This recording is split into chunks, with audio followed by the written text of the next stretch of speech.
الله وبركاته. بسم الله الرحمن الرحيم. الحمد لله رب العالمين. الحمد لله الذي هدانا لهذا وما كنا لنهتدي لولا أن هدانا الله. We give thanks to Allah subhanahu wa ta'ala for finding us worthy and inviting us to fast during this past holy month of Ramadan. It is indeed a privilege for those who are able to fast. They received Allah's special invitation to abstain for 30 days from food and drink and other forbidden things, and to be able to focus on their spiritual nourishment. We give thanks to Allah, and the purpose of Salatul Eid tomorrow is to express our appreciation, our gratitude, our thanks to our Lord to enable us to fast, and as a result of this fast, inshallah, you receive the most cardinal, the biggest and the most important gift from Allah subhanahu wa ta'ala, and that is عتق الرقاب من نار جهنم. We will celebrate this freedom on the day of judgment, inshallah, tomorrow at Salatul Eid. الحمد لله رب العالمين والصلاة والسلام على سيدنا ونبينا وحبيب قلوبنا أبي القاسم المصطفى محمد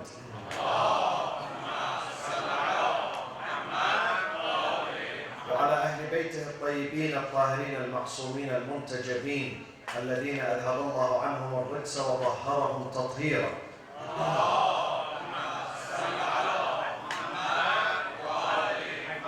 Since tonight is the final night of our majlis and our session that lasted for 30 nights, I'd like to take this time and speak tonight and share with my friends, with my brothers, with my sisters, with my elders, with my children here, share with them an important subject that we need to understand, and we need to appreciate, and we need to embrace.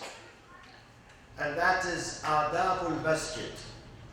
For every masjid, every house of worship, there are certain set of rules and regulations and manners and adab and etiquettes. Allah subhanahu wa ta'ala says in the Holy Quran, أعوذ بالله من الشيطان الرجيم بسم الله الرحمن الرحيم يا بني آدم خذوا زينتكم عند كل مسجد وكلوا واشربوا ولا تسرفوا إنه لا يحب المسرفين.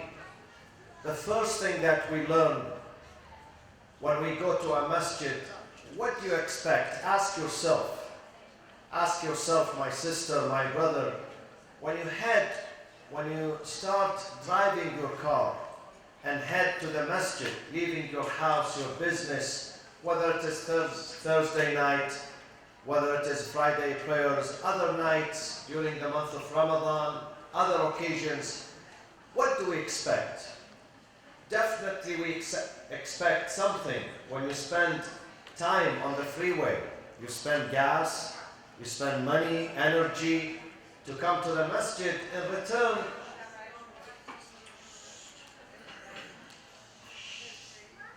صلوا على محمد وآل محمد.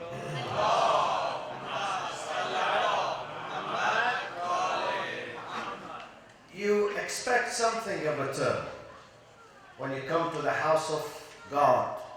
This house belongs to God. Bayt al-Ta'a, the house of obedience, the house of worshipping. You expect a state of peace, tranquility when you come here, because outside it's very busy.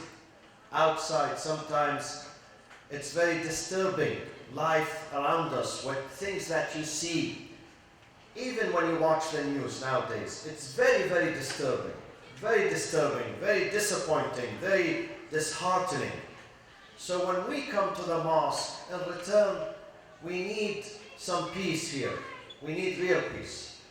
And real peace is found only with God. أَلَا بِذِكْرِ اللَّهِ تَطْمَئِنُّ الْقُلُوبِ. People tried many ways, different approaches, medicines, things, but it did not work.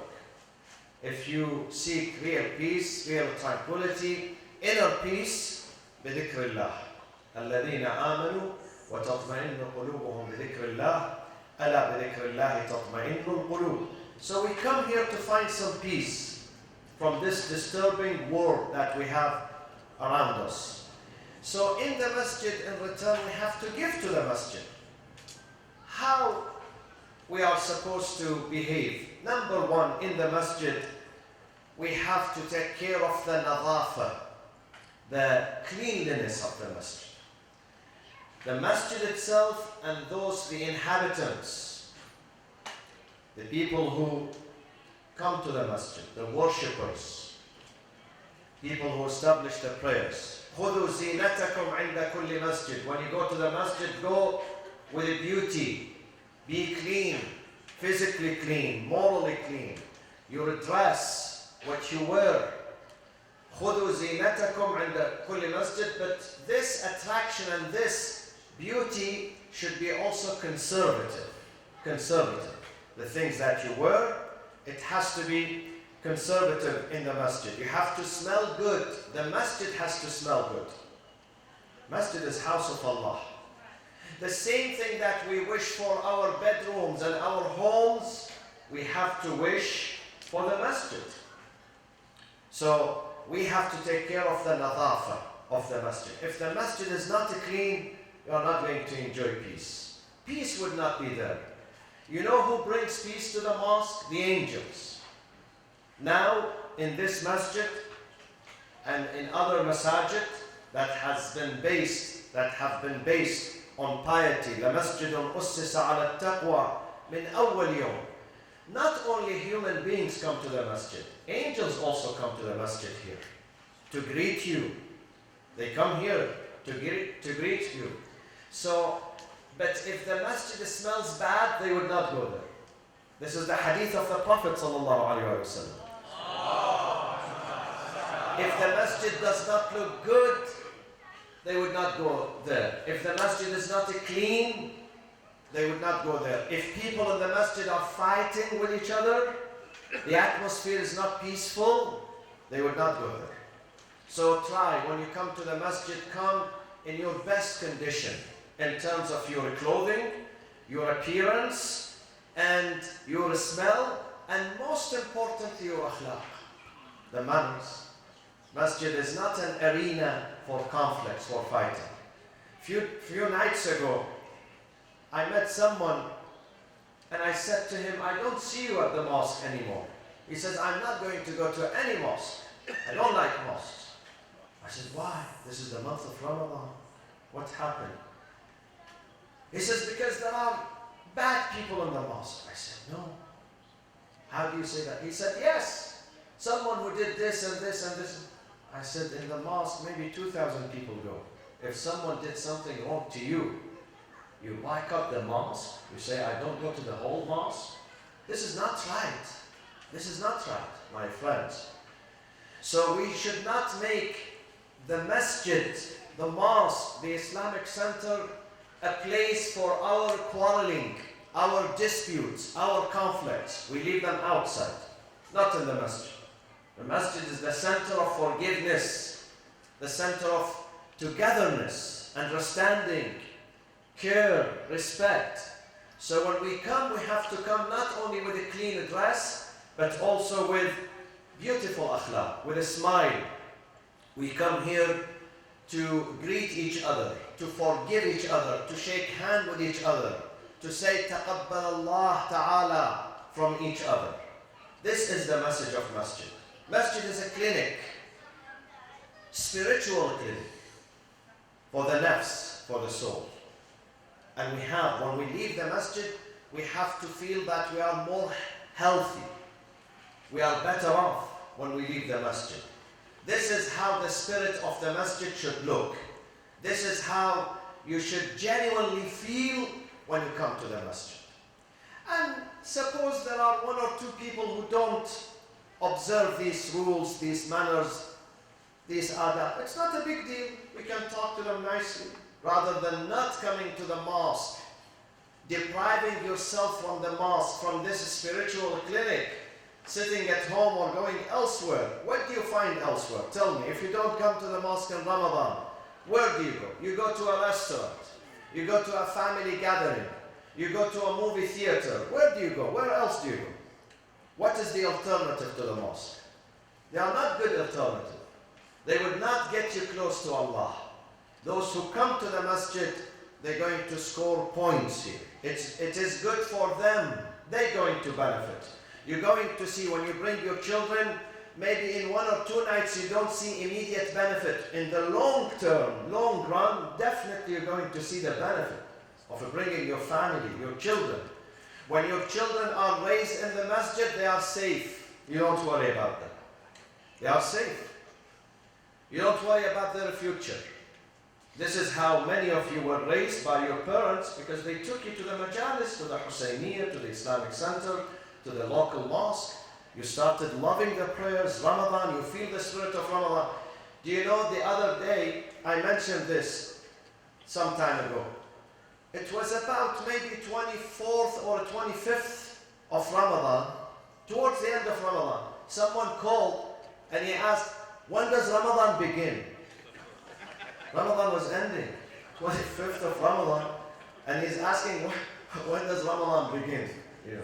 So, you would not have, if you come to the masjid, you know when does Ramadan begin, and when Eid is, and when Friday is, when you need these things. You can't afford missing the masjid. Layali al-Qadr. We learn in the masjid. We morally grow, spiritually grow inside the masjid.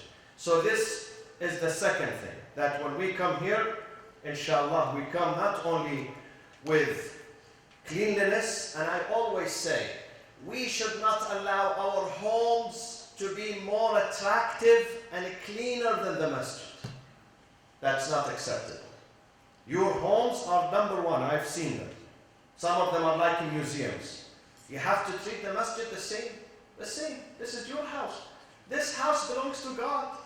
God will be upset. God says, you allow your house to be better than my house? Looks nicer and better than my own house? إِنَّمَا يَعْمُرُ مَسَاجِدَ اللَّهِ مَنْ آمَنَ بِاللَّهِ وَالْيَوْمِ الْآخِرِ. Ya'mur, it means you furnish them, sometimes physically, with physical items, with cleanliness, with organization, with physical beauty, and sometimes with moral beauty. Someone comes to the masjid, brings sometimes flowers, which is good, and sometimes more important than the flowers, he brings a smile. He brings peace. She brings peace. They bring discipline, organization. This is what we need. We have to treat the masjid as a sacred place. Number 3, I am your servant here. Don't call me Imam, I am your servant. So if I say something, I have no personal issue with anyone. I say this, liwajhillah. We sometimes observe and see that some men and women, they come to the masjid with inappropriate dress. And that is unacceptable to Allah, not to me. I'm the servant of Allah. This is not my private property. The masjid has a certain code of address. So even if some people do not believe in hijab outside the masjid, when they come to the masjid, they have to respect this place. Do you know, my friends, that even the Christians, and I have seen this with many churches, they have certain dress code. Certain dress code. Even a synagogue, even a Buddhist temple, they don't allow people to go with t-shirt, with pants, short pants. They have certain dress code. So in the masjid, we have certain dress code. Women have to observe full hijab, even if they don't believe in hijab outside. This is their life. We don't want to interfere in it. they stand before God tomorrow. But in the masjid at least, when you come to the house of Allah with members of your community, and when we know hijab is wajib, then inside the masjid at least, we have to observe the hijab. Some of them, they come from work, running late for Salatul Jum'ah, maybe the dress is tight. This is unacceptable. You have to wear something. Cover yourself. You don't have time to go home to change? No problem. We understand. At least to bring something to cover yourself. The same thing about men. Some men, they come with t-shirts. This is not good. Do you go to a wedding? Let me ask you. Have you ever seen someone goes to a wedding with t-shirt? Huh? You don't go with t-shirt. You have to go wearing formal. Tie and shoes and from up to bottom. So in the masjid also we have to respect the dress code for men and women. Sometimes during sujood, men who are standing in front of women, parts of their bodies are exposed. If you understand what I mean. This is unacceptable. You have to be careful. There are women standing behind you, men standing behind you, and you are standing before Allah subhanahu wa ta'ala. So please, please, we have to do mura'at, we have to consider these points. These are manners, adab of the masjid. We have to observe them, always. And then, the other thing, my friends, and maybe Moustafa and Haj Samir and Haj Moustafa, they agree with me in this. When someone is reciting Quran, what should we do? The answer is in the Quran itself. وَإِذَا قُرِئَ الْقُرْآنُ فَأَنصِتُوا لَهُ فَاسْتَمِعُوا لَهُ وَأَنصِتُوا لَعَلَّكُمْ تُرْحَمُونَ. استمعوا and أنصتوا. Both. Pay attention and listen. But sometimes people are reciting Quran here and others are speaking loud. Sometimes you have to speak emergency, no problem. Emergency, you whisper, emergency. But this is not a cafe here. Someone is reading Quran at the time of Quran, at the time of dua, at the time of the lecture, at the time of the prayer, salat. We have to respect the masjid. Go to the church. Go to any church. Go on Sunday to any church, anywhere in America, and you will find yourself. And go and come back and tell me. If I am wrong, correct me. Do you hear noises in the church? Do you hear noise pollution from men, women? Never ever. The church is packed, but they respect their rituals and their prayers. We have to respect the masjid, my friends. We have to teach our children. Now, when it comes to children, I am a proponent, not opponent, a proponent of bringing your children to the masjid. Because I know myself, when we are raised in the masjid, then you're going to be on the straight path, Sirat al-Mustaqim, when you spend your childhood in the masjid. But however, when we bring our children, also there are adabs and manners. We don't allow them roaming here. This is not a playground. The masjid is not a playground, especially our masjid. We don't have a playground outside. I wish we had. We would release them, let them enjoy their time. But only we have this room. So we have to teach our children that you are going to a place where Allah is present there. So you have to behave yourself. You have to be careful. We have to cut the noise pollution short, whether it is from men, women, and elders. Some mothers, they get upset when you go and tell her, please, keep an eye on your son, your daughter. They get upset. Why do you get upset? Why is that? I don't think you would allow this at your own home. So things that you don't like to happen at your own home, you should not like them to happen at the home of God, at the house of God, at the masjid. Every single thing, I always say to people, every single thing that I love to happen in my house, I should love it to happen in the masjid. Every single thing that I hate to see in my house, I also have to hate to see it happening in the masjid. Period. No more, no less. We don't like noise pollution in our homes, then we should not like it here. We don't like to see the trash everywhere, the dust everywhere. We have to also not like it here. One of the things that I really urge you to do, my friends, do you see this hall outside? What do you find in this hall, in this entrance? What do you find on the sides? What do we have on the sides?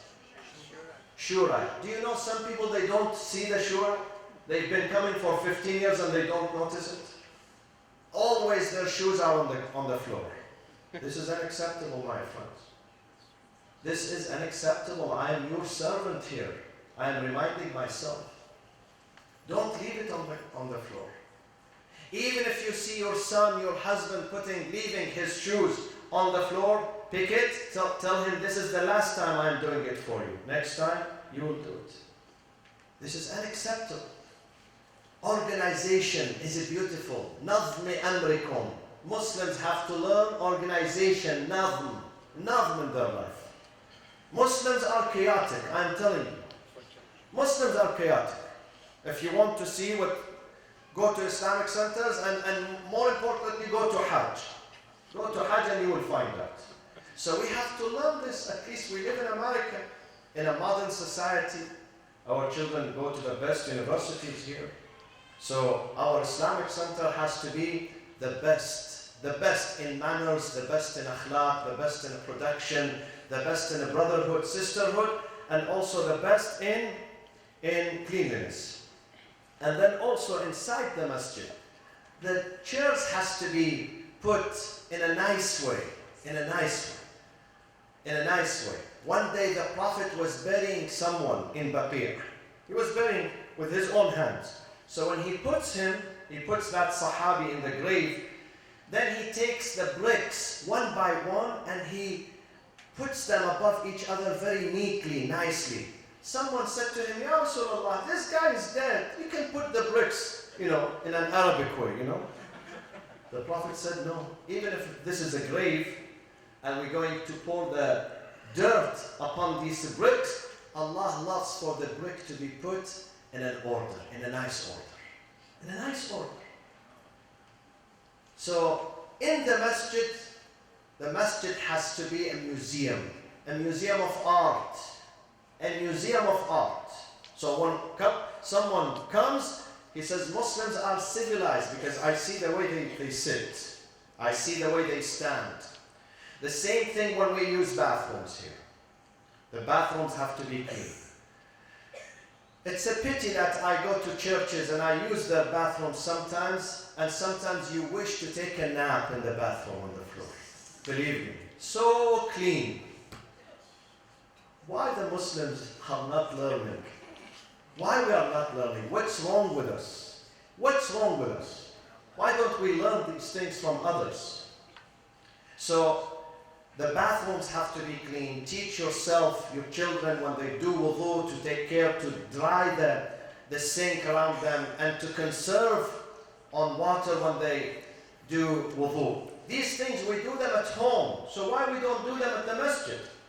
The other thing, my friends, is that outside in the parking lot, if you happen to be here after the masjid majlis is over and you go to the parking lot, you will see things that you get disturbed, you don't like.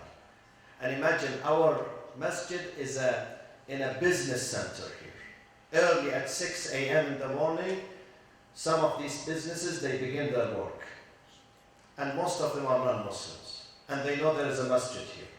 And when he comes to open his office and there is a plate or masabzi there, at his entrance, or spoons, or forks, or a cup, what would he say about Islam? Would he say the month of Ramadan is a good month? It's a good month? They would be disturbed. They would be shocked. They would not like what they see. And if they don't like what they see, would they love Muslims and respect them? You give me the answer. It is our responsibility. We have to be responsible Muslims, not just Muslims. Muslims alone don't make it to paradise. Only responsible, conscientious Muslims go to paradise. So when you see something, pick it up. Maybe someone did a mistake. You correct the mistake. You go and pick it up. Don't leave. Leave the surroundings clean, beautiful. This is the message of Islam. Attract people to Islam through cleanliness, through neatness, beauty, organization. This is how we bring people to Islam. People are not going to search into the Quran and read the Quran and compare it to the Bible. None of them is going to do this. People look at how we behave, how we live. People look at our homes. So this is the message of Islam. And then inside the masjid, we have to sacrifice for each other. Sometimes if an elderly is coming and there is some younger one sitting on the chairs and there is no more room, the young ones have to offer the place to others. We have to help each other when we sit. Now Ramadan is over, 30 nights. May Allah bless those who gave the food and served the food, and those who ate the food. May Allah bless them all. But we have to give, we have to sacrifice. My friends, Wallah al-Azim, making it to paradise does not depend on how many rak'ah you do a day or a night. It's not about that. It depends on how you behave, how you sacrifice. It depends on your thoughtfulness, about others, on your sacrifice. When I see some people here, they delay their iftar 1 hour, 2 hours after sunset so they can serve others. This is a person of paradise. This is an act of righteousness. We learn these things in the masjid. We have to learn them. The other day, I don't mention the name of that country, a Muslim country. They were serving iftar. Usually they don't serve iftar every night. On one of the nights they served iftar. You know, there was a stampede and 21 people were killed. They were serving iftar after salat. People were running to get the food. Stampede! What happened? This is fasting? This is the message of fasting? You've been waiting 18 hours, you are not eating. Now you can't wait another 5 minutes or 10 minutes? Where is the aql? Where is the brain? We have to learn these things. We have to. This is the essence of Islam. Then, last but not least, in the salat, in the masjid, my friends, we have a whole chapter in this book called As-Saf. إن الله يحب الذين يقاتلون في سبيله صفا كأنهم بنيان مرصوص. Straight line, like a wall. The line should not be crooked, zigzagging. You have to look at the line. The lines of the brothers, behind them sisters. Sisters should not get very, very, very close to men in case an accident will happen. No? Leave a buffer zone between men and women, and the lines have to be completed. The first line, if there is only one gap, one vacancy, people should not go to the second line. They should fill first, the first line, then the second, then the third. So if there is room in the first one, you should not have a second line. If there is room in the second one, you should not go to the third one. The same thing with the sisters. Sometimes it happens that I turn before I begin the prayers, and I look at the sufuf and the lines. They are not organized. And we've been in this masjid for 19 years, my friend. 19 years, not yesterday. We started the masjid in 1996. Next year, 2016, it's going to be our 20th anniversary. 20th anniversary. We have to learn these things. On the night of Eid, we have to learn this. And last, very last reminder for myself, masjid belongs to you, does not belong to any government, nor an institution who can give us a grant or scholarship or help. If you support the masjid would run and will provide. If we don't support the masjid, then other things will happen. So give to the masjid, and when you give with love, not with reluctance.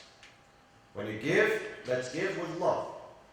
إنما يعمر مساجد الله, those who give to the house of God. Who are they? من آمن بالله واليوم الآخر. His or her faith with Allah is the best, and also they look forward for their akhirah, because we know we are guests here.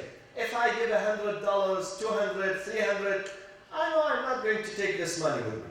Some people think about their children. Believe me, most of you, your children are going to have more income than you. Believe me, most of them are going to make more money than their parents. So don't worry about your children. If they are smart and they go to school, they're going to get a job, and their income is going to be much bigger than the income of their parents. So don't worry about their future. Give to your masjid. We've been saying we need another unit, either this unit here or that unit, because we have to expand. We have to have more classrooms. We have to have more room, dining room, prayers room, lecture room. So we need your help. We need you to give. We cannot only ask 2 or 3 people to give. They give, no problem. But it's our responsibility too. Even children have to give. A good masjid is where 100% of the community contributes. 100%. That is a successful masjid. Where everyone belongs, everyone feels the sense of belonging. That this masjid is mine. Everyone should say, this masjid is mine. It belongs to you. It belongs to Allah, and Allah is the real owner, and we are the shareholder of the masjid. Inshallah, tomorrow we will see you in Salatul Eid. Try to be here by 7:30, so we might begin before 8, inshallah. If the masjid is full, we're going to even begin the salat before 8, and we're going to have a second salat. But the first salat has the prayers and 2 khutbah. The second salat does not have khutbah anymore. The second or the third salat do not have khutbah. The khutbah is only in the first salat. I ask Allah subhanahu wa ta'ala to accept your a'mal, your fasting, your dedication, your taqwa, your charity, your giving, your togetherness during this month. And believe me, tomorrow you're going to get the gift from Allah. Each and every one, there is an angel who's going to call upon you, and I will read that hadith tomorrow morning. He will say, today is the day of Ja'izah, prize, gift for you. So we look forward for tomorrow, inshallah, the day of forgiveness, the day of rahmah, the blessing, the mercy of Allah subhanahu wa ta'ala. Allahumma aghfir lil mu'minina wal mu'minat wal muslimina wal muslimat الأحياء منهم والأموات تابع اللهم بيننا وبينهم بالخيرات إنك مجيب الدعوات تقبل منا صيامنا وصلاتنا ودعاءنا وقرآننا وعبادتنا وطاعتنا يا أرحم الراحمين واجعلنا من عتقائك من النار وأدخلنا الجنة وارحم موتانا وشهداءنا وشافي مرضانا واقض ديوننا واقض حوائجنا وعجل في فرج سيدنا ومولانا وقائدنا صاحب العصر والزمان. اللهم كن لوليك الحجة ابن الحسن صلواتك عليه وعلى آبائه في هذه الساعة وفي كل ساعة وليا وحافظا وقائدا وناصرا ودليلا وعينا حتى تسكنه أرضك طوعا وتمتعه فيها طويلا. وصلى الله وسلم على سيدنا محمد وأهل بيتنا الطيبين الطاهرين.